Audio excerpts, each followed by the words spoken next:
Mesdames, Messieurs, bonsoir. Mardi 30 janvier 2018, voici la une du journal.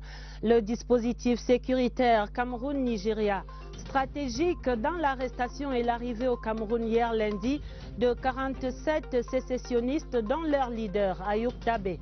Une coopération exemplaire, dira-t-on, en tête du journal. Le dispositif de veille sanitaire au Cameroun et sa pièce maîtresse, le Centre national des opérations d'urgence de Yaoundé, c'est dans le dossier du 20h30 en cette saison de rumeurs sur la présence de virus hémorragique au Cameroun. Et puis le dispositif d'attaque et de défense des Sixers de Philadelphie, le phénoménal Joel Embiid est sur le tapis rouge en page des sports du journal. Enquête sur le basketteur camerounais le mieux payé de l'histoire du continent. C'est vers la fin du journal. Voilà pour les titres. Coopération sécuritaire robot fixe entre Abuja et Yaoundé. Le dispositif stratégique a permis l'arrivée au Cameroun hier lundi de 47 terroristes dont le leader sécessionniste Ayoub Tabé. Tous appréhendés au Nigeria récemment et dans sa déclaration hier soir, le ministre de la Communication Issa Chiroma Bakari révèle que ces personnes sont désormais entre les mains de la justice camerounaise pour répondre de leurs crimes. Et ce mardi, ici au Cameroun, tout comme au Nigeria, les experts saluent l'excellence de cette collaboration. Séverin Alégambélé. La déclaration du gouvernement se rapportant au groupe de 47 séparatistes, désormais entre les mains de la justice camerounaise, n'indique pas clairement les conditions dans lesquelles les présumés auteurs des troubles dans le nord-ouest et le sud-ouest sont arrivés au Cameroun. Cela peut se comprendre parce qu'on se trouverait encore, selon les juristes, au stade de l'instruction de l'affaire. Ce que la déclaration souligne par contre, c'est le caractère excellent de la coopération multiforme qu'entretiennent le Cameroun et le Nigeria, notamment au plan sécuritaire. Faute d'éléments de droit objectifs, on peut donc pour le moment s'appuyer sur les aspects politiques, diplomatiques et sécuritaires pour comprendre ce qui s'est passé. C'est un débat d'intellectuels. Ça, c'est pas un débat politique ni diplomatique.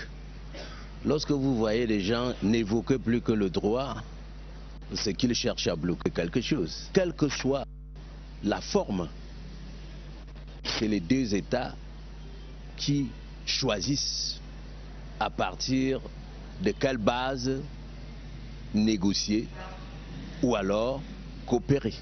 Sans entrer dans la profondeur des explications, les initiés du droit reconnaissent que l'existence d'un accord de coopération judiciaire entre le Cameroun et le Nigeria, la nationalité, le statut présumé des séparatistes du point de vue des conventions internationales ont une influence minime sur la capacité de la justice camerounaise à se saisir d'une telle affaire. Le cas d'Ayoub Tabé et compagnie est assez complexe. Les spécialistes du droit recommandent la prudence dans l'analyse des faits au stade actuel de l'instruction. 24 heures après l'annonce de cette arrivée au Cameroun de Ayoub Tabé, le leader du mouvement sécessionniste, et de ses 46 complices aujourd'hui entre les mains de la justice, la classe politique et l'opinion publique saluent globalement cette évolution vers la paix, de même que tous reconnaissent la nécessité d'un dialogue républicain pour désamorcer définitivement la crise. Je vous propose ici ces regards croisés compilés par Éric Benjamin Lamère. L'arrestation de Ayoub Tabé et de ses compagnons a suscité pas mal de réactions, notamment dans la classe politique. Au RDPC, parti au pouvoir, on se félicite de l'évolution de la situation avec ces arrestations. L'affaire n'est peut-être pas totalement close, mais il faut quand même reconnaître qu'il y a une avancée significative avec leur arrestation. C'est une poignée d'individus. Et si le noyau de cette poignée est appréhendé, je crois que c'est facile que les autres comprennent, reviennent au bon sentiment. Dans l'opposition, cette arrestation marque plutôt le point de départ de la résolution de la crise. Si on réaffirme son opposition à la violence, le dialogue ici reste la voie à explorer pour sortir de cette crise. L'UPC a été toujours fondamentalement opposé à la sécession. Nous espérons que c'est une occasion pour qu'il y ait apaisement dans les régions du nord-ouest et du sud-ouest. Et maintenant, quand il y a apaisement, et nous l'avons toujours dit, on va passer au dialogue. Au-delà des forces politiques, l'opinion publique est majoritairement favorable à l'arrestation des leaders sécessionnistes. Ces gens devraient répondre de leur forfait régulièrement devant nos tribunaux. L'essentiel n'est pas seulement de les arrêter, de regarder en fait ceux qui les finançaient. Parce qu'au-delà d'eux, il y a des gens qui ne nous aiment pas. Regardez autour de notre pays, malgré tous les efforts que notre chef de l'État fait, il y a des gens qui veulent absolument nous déstabiliser. Comme les pays voisins ont eu des remous, il faudrait absolument que nous soyons dans la merde. Les juridictions compétentes décideront du sort de ces personnes accusées d'avoir commis des actes criminels et terroristes et d'avoir fait l'apologie de la sécession. Autre chose dans le journal, on parle de plus de transparence et de gouvernance dans le secteur minier pour les pays francophones au sud du Sahara. C'est dans l'actualité. Cette semaine à Yaoundé, Madame le ministre en charge du contrôle supérieur de l'État ouvrait ainsi un forum international ce mardi sur cette question de l'exigence de gouvernance dans un secteur porteur de croissance. Les précisions de Eugène Bey. Les experts sont formels.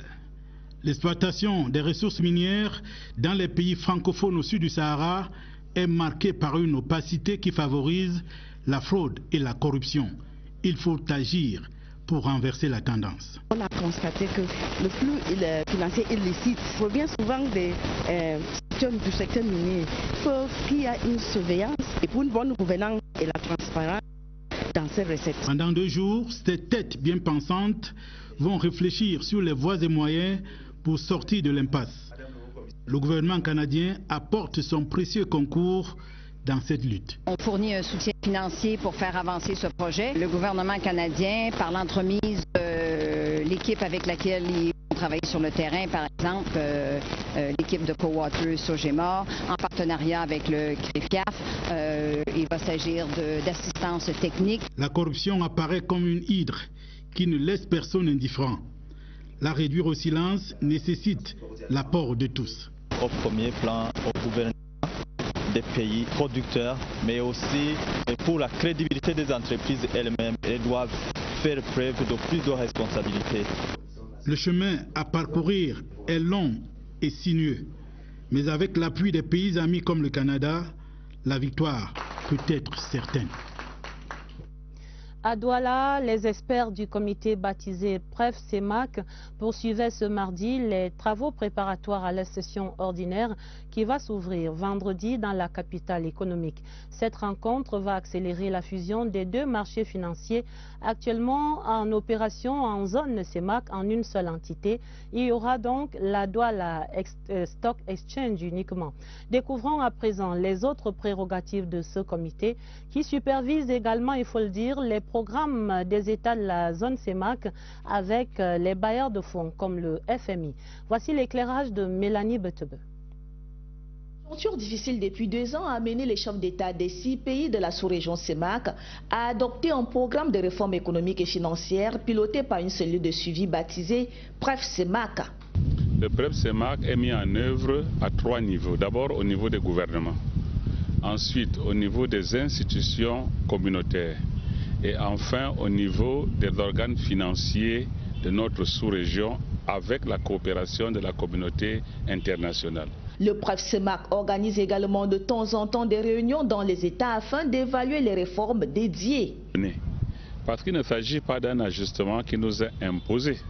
Il s'agit d'un ajustement que nos présidents, nos chefs d'État ont choisi de faire par rapport à leur budget, par rapport à la relance de la croissance, par rapport au financement des industries, en rationalisant bien sûr les choix budgétaires, en rationalisant également la gestion des finances publiques, en tentant à assainir les comptes publics et en préservant les réserves de change qui, comme vous le savez, ont chuté drastiquement dans notre sous-région.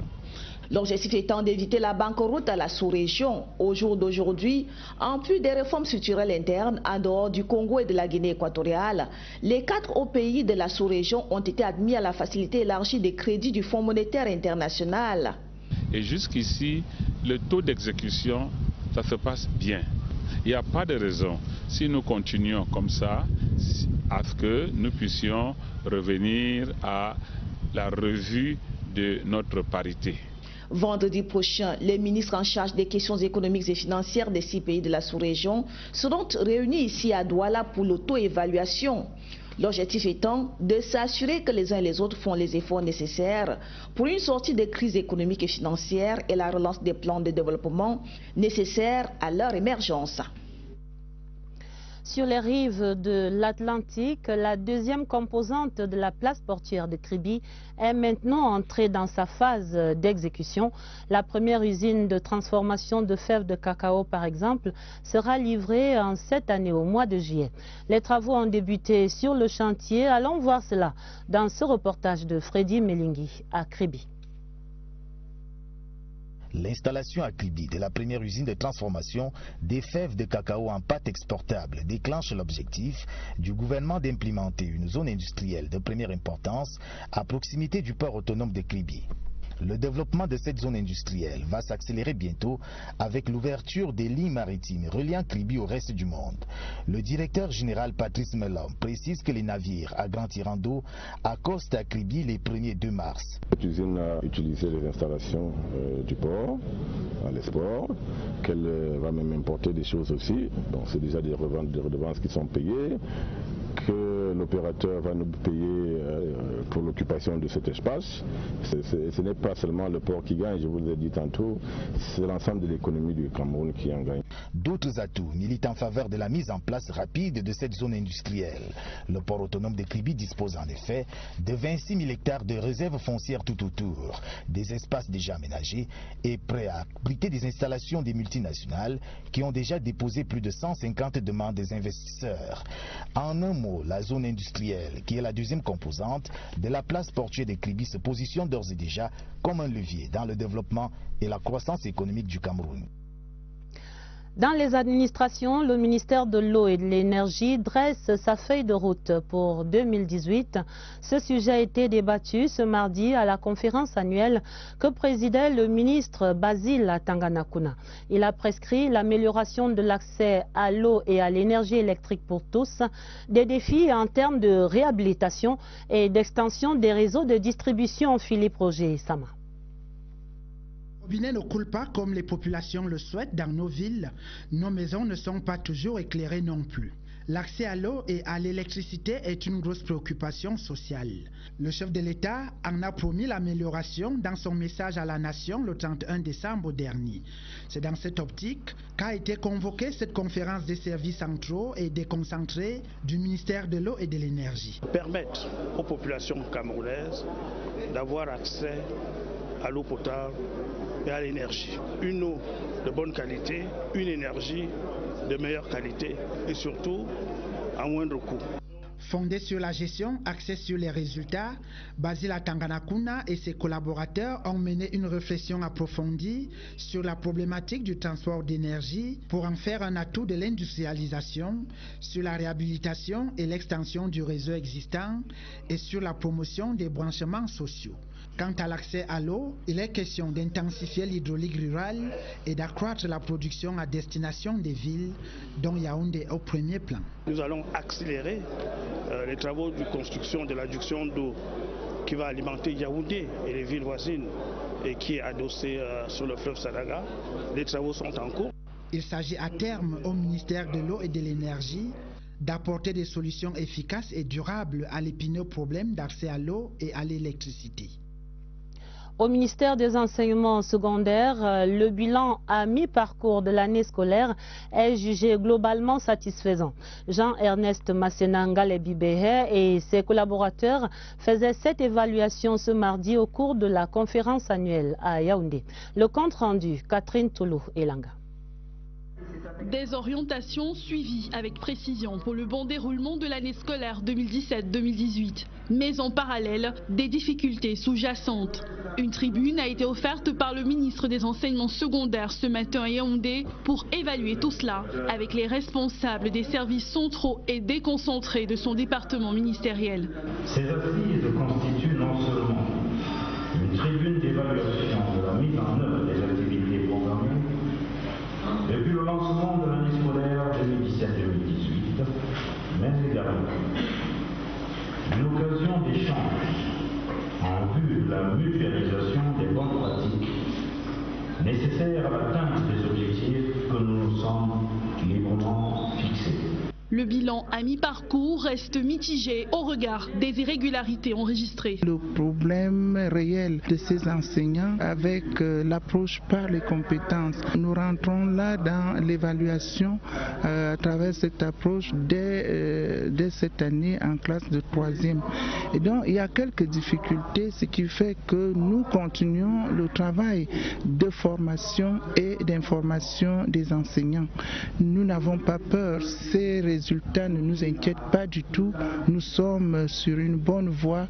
Des solutions immédiates sont envisagées pour un meilleur encadrement des enseignants afin qu'ils soient plus présents dans les zones menacées par l'insécurité, mais également l'aménagement du cadre d'apprentissage des élèves est en cours. Faisons à présent le point de la Semaine nationale du bilinguisme lancée hier lundi autour des impératifs de paix et du vivre ensemble au Cameroun, des concepts inculqués à l'école dès la base. Le gouvernement promeut en effet ces pépinières du bilinguisme de demain depuis quelques années déjà. Immersion au groupe scolaire bilingue Mont Zion où notre reporter Christian Baché-Gané est allé vivre les fondements de ce bilinguisme à la base. Regardez.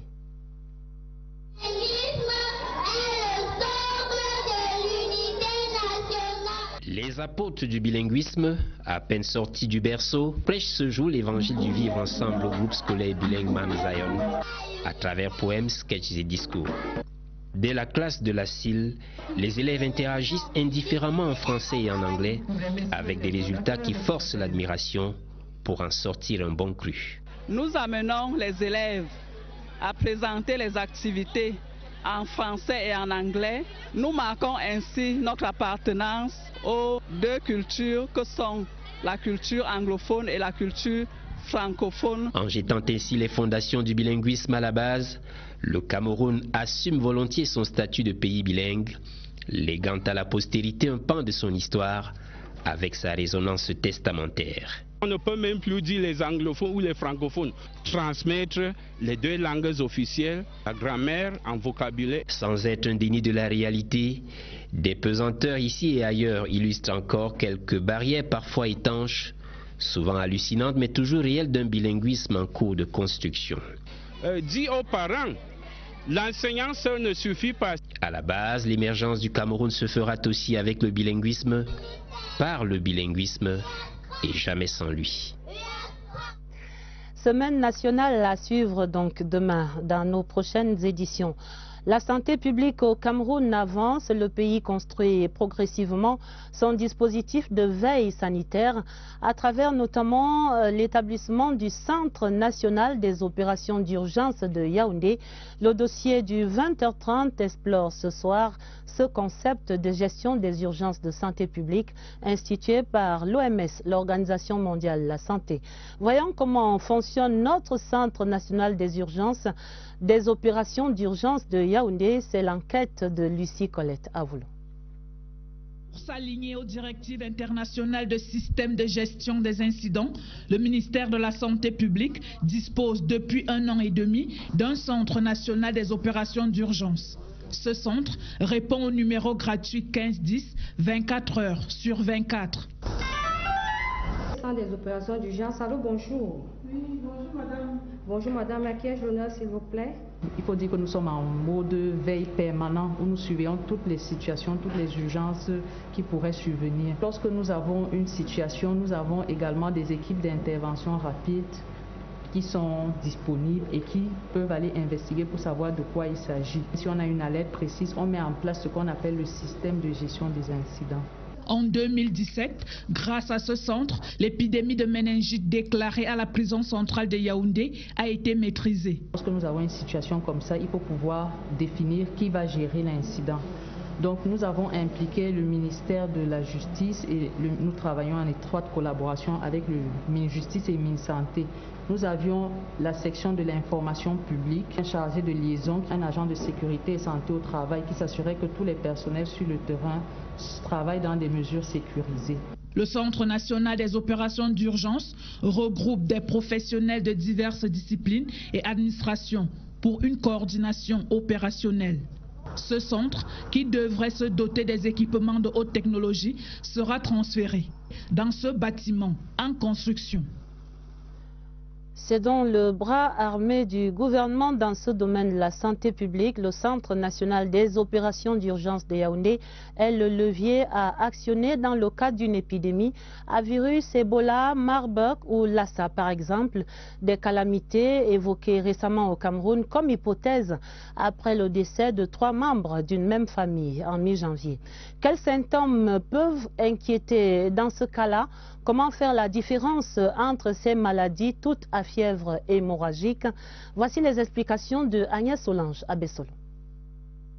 Les villages des pays de l'Afrique de l'Ouest furent en proie à des malaises, soldés pour la plupart par des décès à cause des multiples virus, dont celui de l'Ebola, découvert au Congo vers les années 70. Les plus grands signes, c'est d'abord la fièvre, une fièvre très importante. Et puis, il y aura des vomissements et des diarrhées qui sont hémorragiques, qui sont teintées de sang. Des fois même, il y a des boutons au niveau de la peau. Mais les maîtres symptômes sont déjà cette fièvre hémorragique. Il y aura le sang qui va sortir de la bouche et, disons, des selles. Au Cameroun, aucun cas du virus Ebola n'a jusqu'ici été signalé, encore moins la fièvre Marburg, dont les symptômes sont similaires à ceux du virus Ebola. Le tableau clinique est presque sensiblement le même. Il y a d'abord un syndrome grippal et vous avez un peu plus tard des douleurs abdominales et une asthénie générale. Un autre virus qui a fait des ravages causant la fièvre de Lassa ou encore appelée vallée du Rift. À la différence des 2 autres virus, le patient est contaminé par un moustique autre que l'anophèle. Il faut dire que Ebola, Lassa et Marburg sont classés parmi les fièvres hémorragiques. Et c'est le diagnostic du laboratoire qui fait toute la différence. Diarrhée, vomissement, grande fièvre, saignement nasal ou buccal, les mêmes symptômes pour les mêmes causes et le traitement existe bel et bien pour chacune de ces fièvres.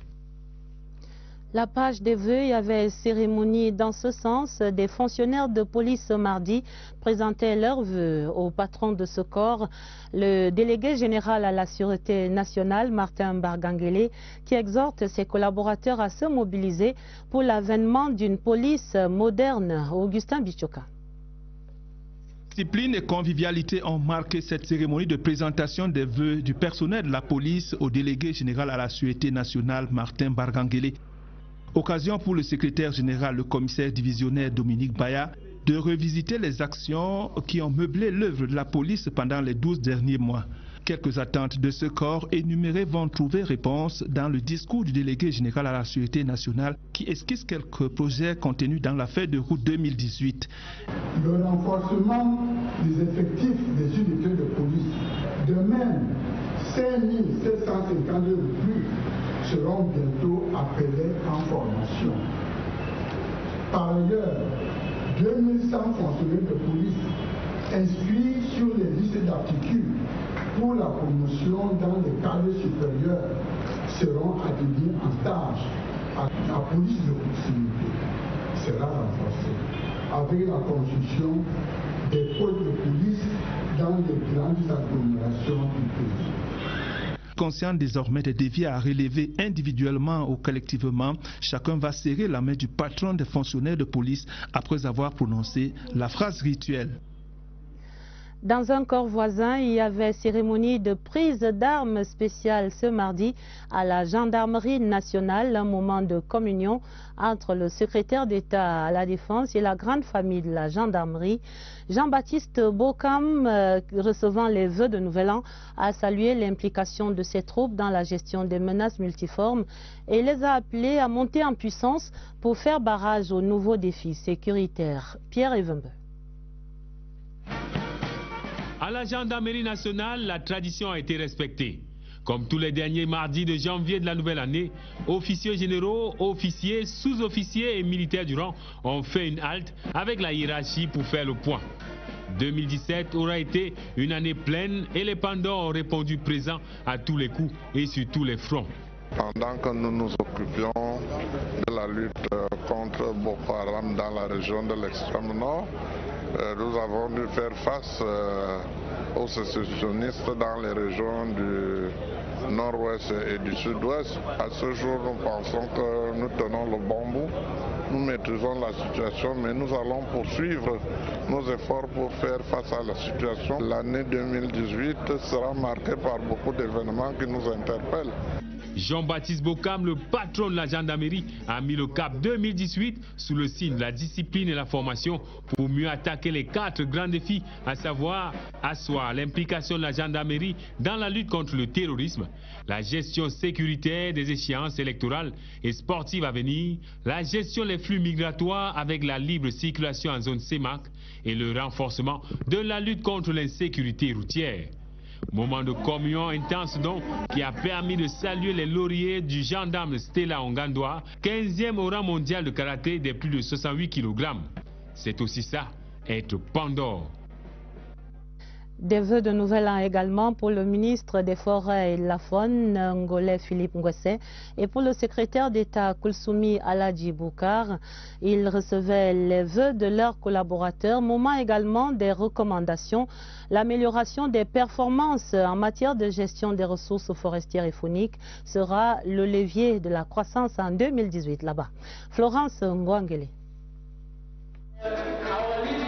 C'est sous un air festif que tous les forestiers du Cameroun et les partenaires au développement souhaitent une merveilleuse année 2018 à Ngolé Philippe Ngwese, ministre des Forêts et de la Faune, ainsi qu'à son secrétaire d'État Koulsoumi Aladji Boukar. Le communiqué final de la conférence annuelle des services centraux et déconcentrés de ce département ministériel, tenu cette semaine à Yaoundé, est rendu public. Le bilan des activités de 2017 est présenté par le secrétaire général de ces ministères, Joseph Nyongwen. Ngolé Philippe Ngwese, en déroulant la feuille de route de son département ministériel de 2018, a relevé la mise en œuvre effective du marché intérieur du bois, la poursuite et la rationalisation des activités de reboisement et la gestion durable des ressources forestières et fauniques. Une cérémonie riche avec des artistes qui ont émerveillé ces forestiers venus des 4 coins du Cameroun. Pour cette cérémonie des vœux de Nouvel An au ministère de l'Économie, de la Planification et de l'Aménagement du Territoire, Louis-Paul Motazé a saisi l'occasion pour inviter ses collaborateurs à identifier les niches de croissance au Cameroun. Alvin Giselze. Le taux de croissance du Cameroun est passé de 4,5% en 2016 à 4% en 2017. C'est la conséquence de la chute du prix des matières premières. Le Cameroun a cependant d'autres alternatives pour booster son économie. En 2018, le Minepat entend davantage apporter son soutien aux promoteurs qui vont investir dans ces secteurs porteurs de croissance. L'autre défi, c'est comment faire pour que la petite et moyenne entreprise ait accès au financement. Et nous travaillons également dans ce sens pour qu'effectivement, à travers ce que le ministre a appelé le patriotisme économique, nous puissions soutenir véritablement nos petites et moyennes entreprises qui créent la richesse et les emplois.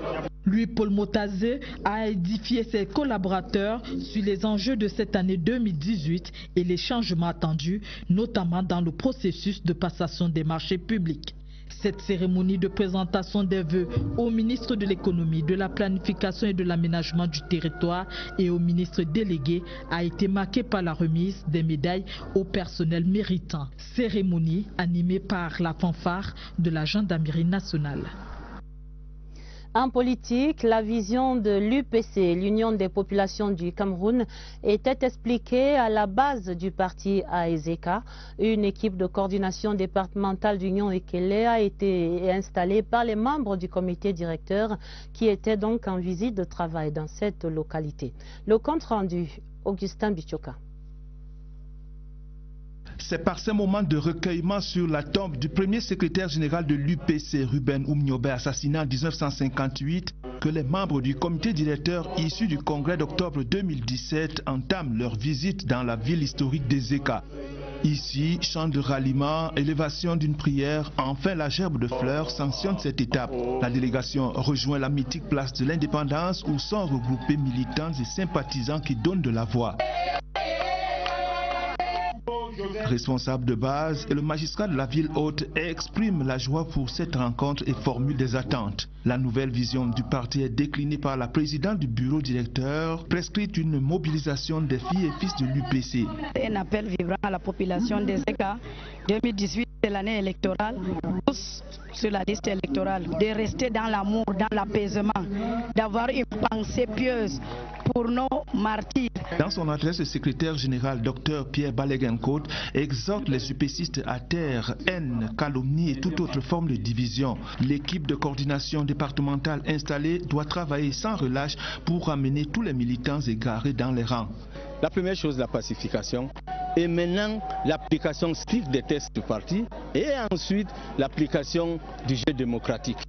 Échange fait d'engagement pour l'UPC qui compte participer à toutes les échéances électorales prévues en cette année 2018. Une compagnie aérienne dans le social au Cameroun, la fondation Air France offre un bus de transport et des bâtiments équipés à l'école Henri Dumont à Douala. Son Excellence Gilles Thibault, l'ambassadeur de France au Cameroun, présidait cette cérémonie de remise de dons.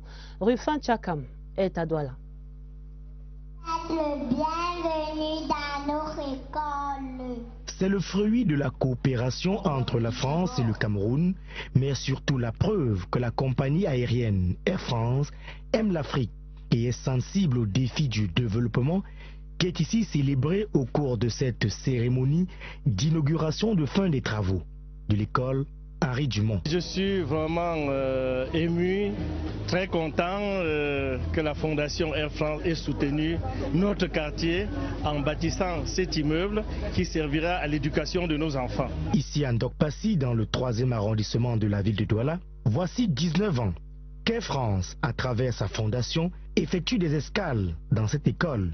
Dans sa soute, des multiples dons évalués à plus de 100 000 € qui ont permis l'achat du terrain, la construction, l'équipement des salles de classe et des lieux spécifiques réservés aux activités culturelles. Regardez une école de 68 élèves qui devient un complexe scolaire de plus de 2000 élèves.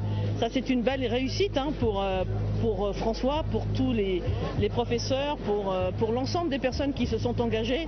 Vraiment, et nous avons beaucoup de plaisir à soutenir ce projet sérieux. Puis nous allons continuer parce que c'est pas parce que nous sommes là aujourd'hui que demain nous ne serons plus là. Cette attention de la Fondation Air France en faveur de l'éducation de la jeunesse camerounaise va être salué par l'ambassadeur de France au Cameroun, Gilles Thibault, ainsi que par l'ensemble des autorités du corps enseignant et les élèves.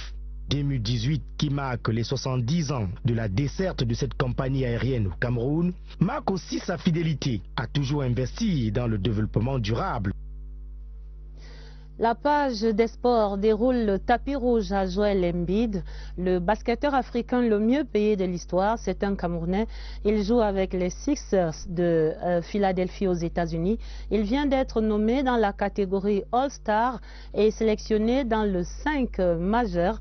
Des statistiques mirobolantes sans cesse à la hausse pour cette nouvelle valeur extraordinaire, et son contrat lui attire la convoitise de 3 pays désormais, la France, les États-Unis et son pays, le Cameroun. Voici la grande enquête de Évariste Yenga qui raconte le destin extraordinaire de cette pépite de la NBA.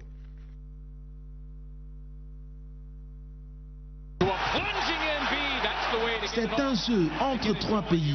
La sélection de Joel Embiid à l'équipe nationale. La France appelle le joueur à défendre les couleurs des Bleus. Normal pour son père au regard de la valeur et des ambitions de son fils. Je trouve tout à fait normal que la France ait recours à un joueur comme Joel, parce que déjà ils en ont besoin et ce serait un bon challenge sportif pour lui. Mais la sélection du Cameroun défend sa pépite, comme le relaie le site compagnon RFI.fr. L'équipe nationale du Cameroun n'entend pas lâcher prise. Sur la défensive, la fédération ne peut pas le comprendre parce que c'est un joueur qui a été complètement formé ici, qui a débuté, qui est né ici, et donc on ne peut pas comprendre aujourd'hui que d'autres pays dont il n'a pas de lien puissent s'intéresser à lui par la magie du concept de nationalité sportive. Joel Embiid est embarrassé entre son pays, le Cameroun, et la France, qui lui tend les bras. Je n'ai jamais dit que j'allais jouer, juste que c'est une possibilité. On ne sait jamais. Je n'ai jamais pensé à jouer au niveau international jusque-là parce que je dois être en bonne santé d'abord. Je dois jouer quelques années avant de penser à une équipe nationale. Après, c'est compliqué. Je viens du Cameroun, mais il y a beaucoup de problèmes là-bas. Il faut qu'ils arrangent tout ça. J'aime mon pays, je suis patriote, je veux jouer pour mon pays. Si j'ai un choix à faire, ce sera le Cameroun en premier, s'il y a un bon cadre, parce que c'est de là que je viens. Les États-Unis sont aussi à l'affût. Son club Sixers de Philadelphie a dépensé 150 millions pour soigner 2 blessures du joueur en 2017. À la mi-saison, il s'est fait mal au ménisque. Il a fallu qu'il soit opéré et Dieu merci, les choses se passent bien. En échange, Embiid a eu droit à une prolongation de contrat de 5 ans pour une valeur de 75 milliards de francs CFA. Un contrat qui fait de lui l'Africain le mieux payé de l'histoire de la NBA. Le Camerounais est tenu par ce contrat de rester à la disposition du club. Mais à un moment donné, ce ne sera pas ma décision à moi seul. Il y a aussi les Sixers qui ont investi beaucoup d'argent sur moi. 150 millions de dollars, c'est beaucoup d'argent pour laisser partir leurs joueurs dans un endroit où il n'y aurait pas un bon cadre médical. Donc, il y a mon pays, il y a la France, il y a les États-Unis aussi. Je veux seulement être dans un bon système. Mais Joel Embiid entend défendre les couleurs du Cameroun le moment venu. Problème, il faut un environnement professionnel et un suivi médical adéquat. Son équipe met beaucoup de moyens autour de lui pour qu'il se déplace, chaque fois qu'il se déplace. Donc, je dis encore, il faut un environnement professionnel autour de Joël chaque fois qu'il se déplace. Joel Embiid est le meilleur marqueur de son club avec une moyenne de 20 points par match. Il a été nommé All-Star, étoile du championnat de basket nord-américain avec une titularisation dans le 5 majeur. Sa valeur marchande fait courir les sélectionneurs. Chapeau bas, l'artiste et la star, 2,18 m d'or massif, un Camerounais sur la toile. L'essentiel à retenir à présent de ce 20h30, le dispositif sécuritaire Cameroun-Nigeria, stratégique dans l'arrestation et puis l'arrivée au Cameroun hier lundi de 47 sécessionnistes dont leur leader Ayouk Tabé. Cette coopération était saluée dans ce journal et tout comme le dispositif sanitaire du Cameroun et sa pièce maîtresse, le Centre national des opérations d'urgence de Yaoundé, c'était l'éclairage de leur fonctionnement dans le dossier du journal. Le dispositif d'attaque et de défense des Sixers de Philadelphie, on vient de le voir, le phénoménal Joel Embiid sur le tapis rouge en page des sports. La fin du 20h30, une édition préparée avec la collaboration de Karine Olivia Bitt. D'autres informations pour vous, ce sera le minuit avec Nicole Doudou et Baldwin Sama. Juste après ce journal, retrouvez l'intégralité de l'interview accordée par le nouveau chef de l'État libérien, George Weah, à nos envoyés spéciaux à Monrovia à l'occasion de la cérémonie de prestation de serment de George. Très belle soirée sur la CRTV et à demain, 20h30.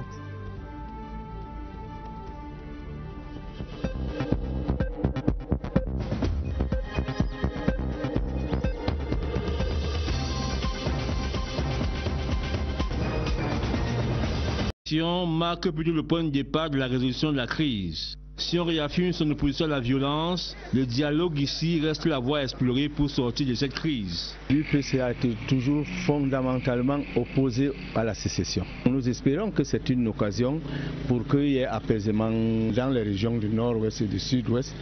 Et maintenant, quand il y a apaisement, et nous l'avons toujours dit, on va passer au dialogue. Au-delà des forces politiques, l'opinion publique est majoritairement favorable à l'arrestation des leaders sécessionnistes. Ces gens devraient répondre de leur forfait régulièrement devant nos tribunaux. L'essentiel n'est pas seulement de les arrêter, de regarder en fait ceux qui les finançaient. Parce qu'au-delà d'eux, il y a des gens qui ne nous aiment pas. Regardez autour de notre pays, malgré tous les efforts que notre chef de l'État fait, il y a des gens qui veulent absolument nous déstabiliser. Comme les pays voisins ont eu des remous, il faudrait absolument que nous soyons dans la merde. Les juridictions compétentes décideront du sort de ces personnes accusées d'avoir commis des actes criminels et terroristes et d'avoir fait l'apologie de la sécession. Autre chose dans le journal, on parle de plus de transparence et de gouvernance dans le secteur minier pour les pays francophones au sud du Sahara. C'est dans l'actualité. Cette semaine à Yaoundé, Madame le ministre en charge du contrôle supérieur de l'État ouvrait ainsi un forum international ce mardi sur cette question de l'exigence de gouvernance dans un secteur porteur de croissance.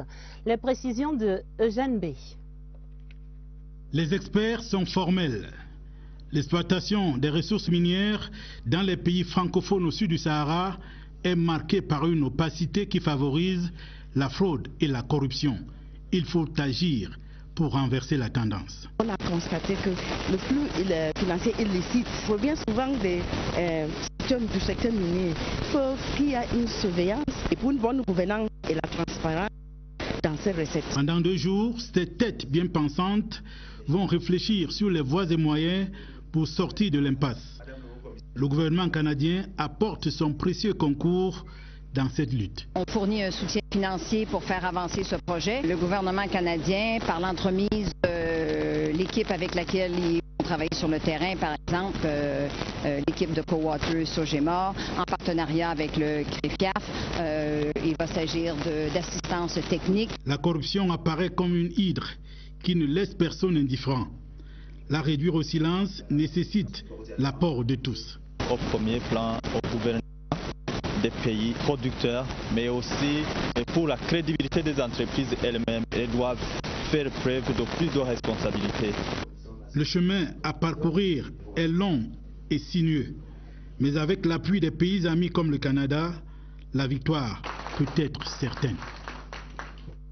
À Douala, les experts du comité baptisé PREF-CEMAC poursuivaient ce mardi les travaux préparatoires à la session ordinaire qui va s'ouvrir vendredi dans la capitale économique. Cette rencontre va accélérer la fusion des 2 marchés financiers actuellement en opération en zone CEMAC en une seule entité.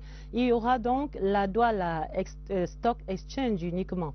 Découvrons à présent les autres prérogatives de ce comité qui supervise également, il faut le dire, les programmes des États de la zone CEMAC avec les bailleurs de fonds comme le FMI. Voici l'éclairage de Mélanie Betebe. Une aventure difficile depuis 2 ans a amené les chefs d'État des 6 pays de la sous-région CEMAC à adopter un programme de réforme économique et financière piloté par une cellule de suivi baptisée PREF-CEMAC. Le PREF-CEMAC est mis en œuvre à 3 niveaux. D'abord au niveau des gouvernements, ensuite au niveau des institutions communautaires et enfin au niveau des organes financiers de notre sous-région avec la coopération de la communauté internationale. Le PREF-CEMAC organise également de temps en temps des réunions dans les États afin d'évaluer les réformes dédiées. Parce qu'il ne s'agit pas d'un ajustement qui nous est imposé. Il s'agit d'un ajustement que nos présidents, nos chefs d'État ont choisi de faire par rapport à leur budget, par rapport à la relance de la croissance, par rapport au financement des industries, en rationalisant bien sûr les choix budgétaires, en rationalisant également la gestion des finances publiques, en tentant à assainir les comptes publics et en préservant les réserves de change qui, comme vous le savez, ont chuté drastiquement dans notre sous-région. L'objectif étant d'éviter la banqueroute à la sous-région. Au jour d'aujourd'hui, en plus des réformes structurelles internes en dehors du Congo et de la Guinée équatoriale, les 4 autres pays de la sous-région ont été admis à la facilité élargie des crédits du Fonds monétaire international. Et jusqu'ici, le taux d'exécution, ça se passe bien. Il n'y a pas de raison, si nous continuons comme ça, à ce que nous puissions revenir à la revue de notre parité. Vendredi prochain, les ministres en charge des questions économiques et financières des 6 pays de la sous-région seront réunis ici à Douala pour l'auto-évaluation. L'objectif étant de s'assurer que les uns et les autres font les efforts nécessaires pour une sortie de crise économique et financière et la relance des plans de développement nécessaires à leur émergence. Sur les rives de l'Atlantique, la deuxième composante de la place portuaire de Kribi est maintenant entrée dans sa phase d'exécution. La première usine de transformation de fèves de cacao, par exemple, sera livrée en cette année au mois de juillet. Les travaux ont débuté sur le chantier. Allons voir cela dans ce reportage de Freddy Melingui à Kribi. L'installation à Kribi de la première usine de transformation des fèves de cacao en pâte exportable déclenche l'objectif du gouvernement d'implémenter une zone industrielle de première importance à proximité du port autonome de Kribi. Le développement de cette zone industrielle va s'accélérer bientôt avec l'ouverture des lignes maritimes reliant Kribi au reste du monde.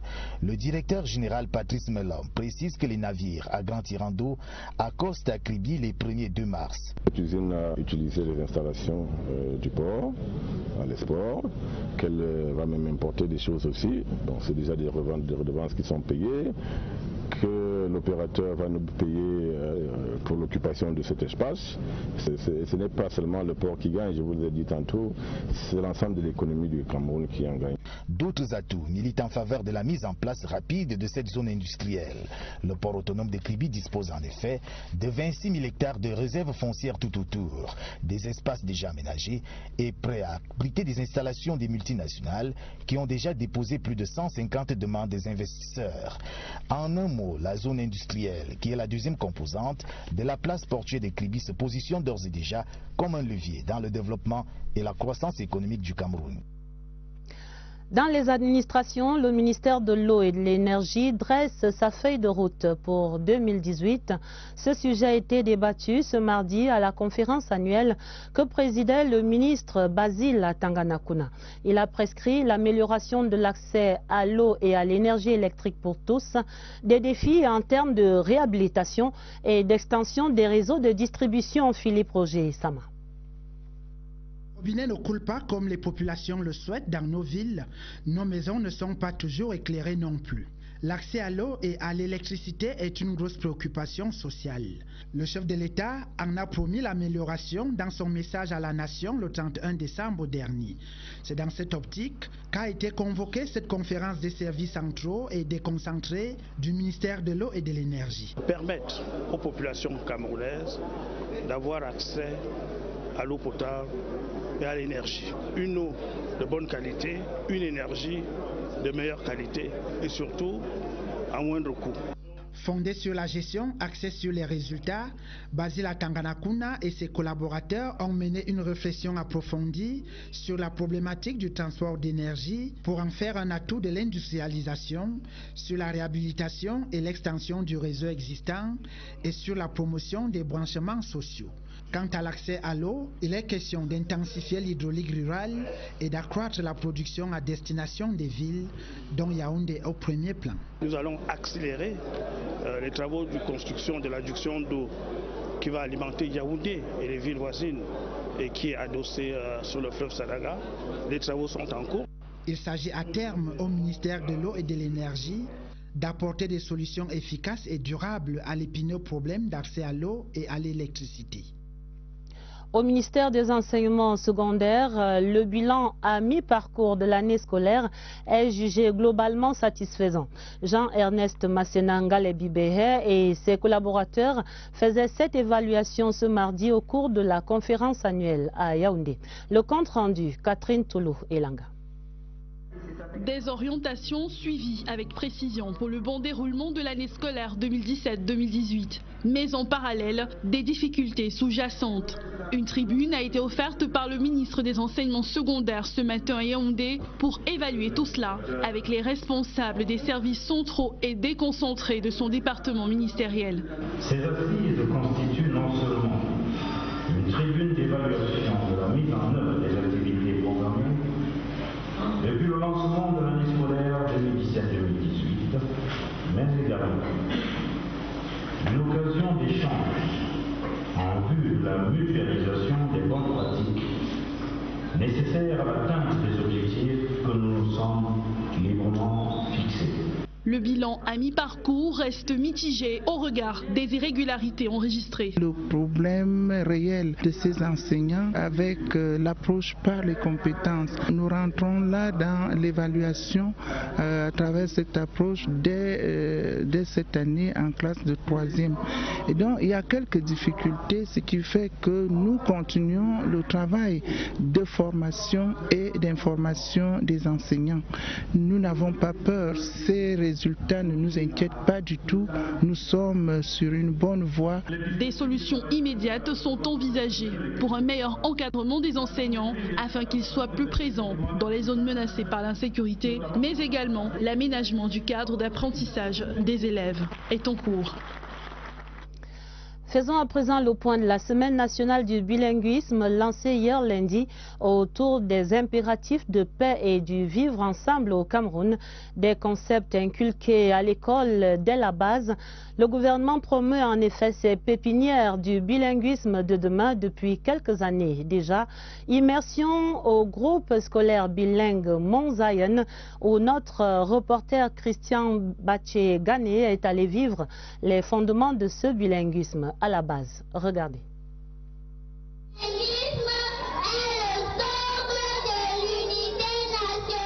Les apôtres du bilinguisme, à peine sortis du berceau, prêchent ce jour l'évangile du vivre ensemble au groupe scolaire bilingue Mont Zion, à travers poèmes, sketchs et discours.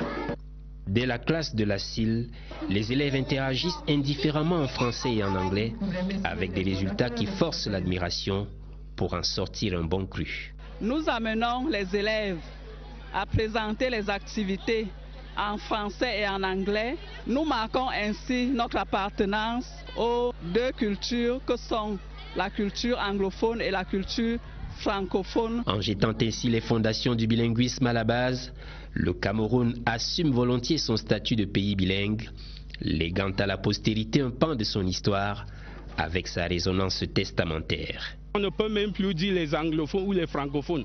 Transmettre les deux langues officielles, la grammaire en vocabulaire. Sans être un déni de la réalité, des pesanteurs ici et ailleurs illustrent encore quelques barrières parfois étanches, souvent hallucinantes mais toujours réelles d'un bilinguisme en cours de construction.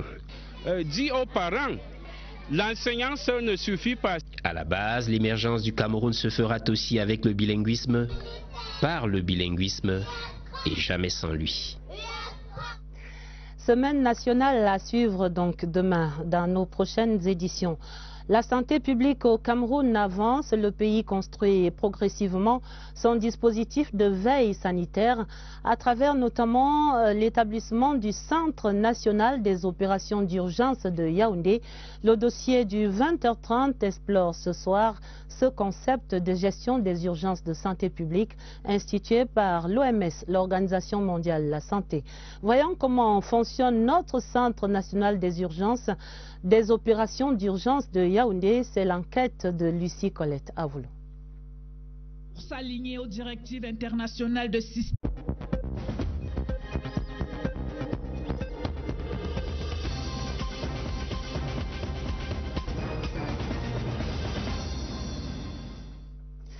Mesdames, Messieurs, bonsoir. Mardi 30 janvier 2018, voici la une du journal.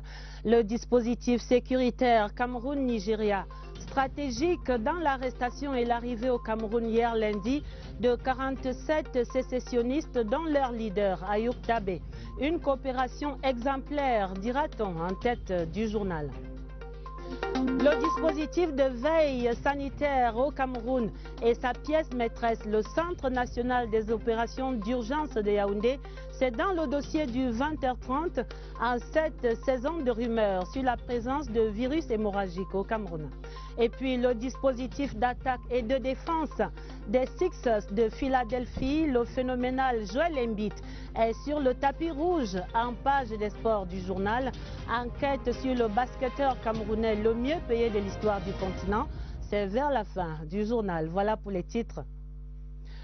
Coopération sécuritaire robot fixe entre Abuja et Yaoundé. Le dispositif stratégique a permis l'arrivée au Cameroun hier lundi de 47 terroristes dont le leader sécessionniste Ayoub Tabé. tous appréhendés au Nigeria récemment.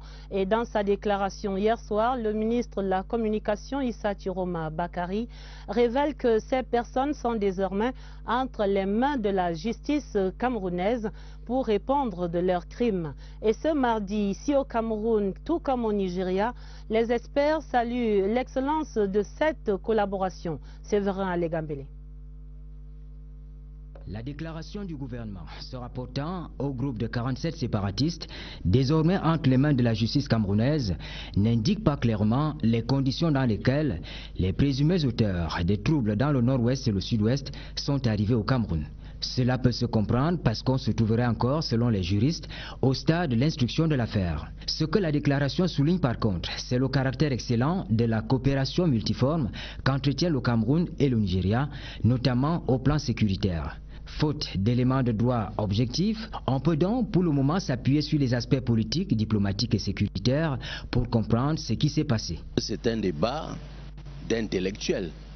Ça, c'est pas un débat politique ni diplomatique. Lorsque vous voyez des gens n'évoquer plus que le droit, c'est qu'ils cherchent à bloquer quelque chose. Quelle que soit la forme, c'est les deux États qui choisissent à partir de quelle base négocier ou alors coopérer. Sans entrer dans la profondeur des explications, les initiés du droit reconnaissent que l'existence d'un accord de coopération judiciaire entre le Cameroun et le Nigeria, la nationalité, le statut présumé des séparatistes du point de vue des conventions internationales ont une influence minime sur la capacité de la justice camerounaise à se saisir d'une telle affaire. Le cas d'Ayuk Tabé et compagnie est assez complexe. Les spécialistes du droit recommandent la prudence dans l'analyse des faits au stade actuel de l'instruction.